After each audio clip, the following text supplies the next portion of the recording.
स्वस्तिक पार्कमध्ये अनेक रहिवाशांची अनेक वर्षापासूनची मागणी होती। या ठिकाणी जे अंकुर नर्सरी आहे या ठिकाणी जिमची व्यवस्था व्हावी।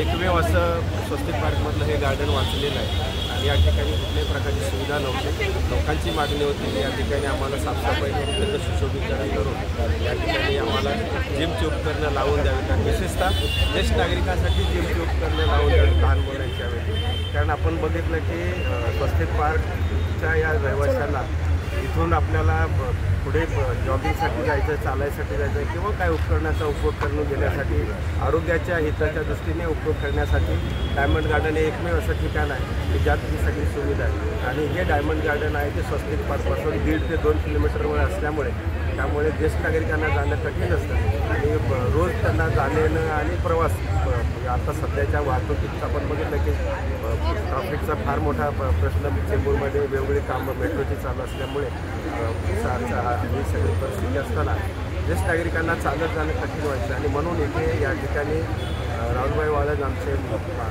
चेंबूर विधानसभेचे भाजपाचे मंडळ अध्यक्ष आहेत, त्यांचा वाढदिवस आणि संतोष मराठे या दोघांच्या वाढदिवसानिमित्त त्यांनी अत्यंत चांगला असा विचार केला की अशा आपण जे वाढदिवस साजरे करतो सध्या केक कापणं आणि बाकी सगळ्या ओल्या सुक्या पार्ट्या आपण बघतो की समाजात ते सगळे कृती अशी होत आहे। कारण म्हणजे आपल्या ह्याच्यात संस्कृतीत केक कापून मेणबत्ती विझवणं वगैरे दिवे विझवणं ही आपली संस्कृती नसताना सुद्धा या ठिकाणी आपण वेगळं काहीतरी करायला पाहिजे आणि म्हणून जो काय खर्च असा ओल्या सुक्या पार्ट्या किंवा केकमध्ये केक कापण्यात होतो तो खर्च सत्कारी लागावा, लोकांच्या कामासाठी जनतेच्या हितासाठी त्याचा उपयोग होईल अशा प्रकारे त्याचं नियोजन व्हावं आणि म्हणून या ठिकाणी संतोष मराठे यांच्या वतीने राहुलभाईच्या वाढदिवसानिमित्त त्या ठिकाणी लोकोपयोगी असं जिमची उपकरणं जो होणारा खर्च वाढदिवसासाठी आहे तो खर्च वायफळ न घालवता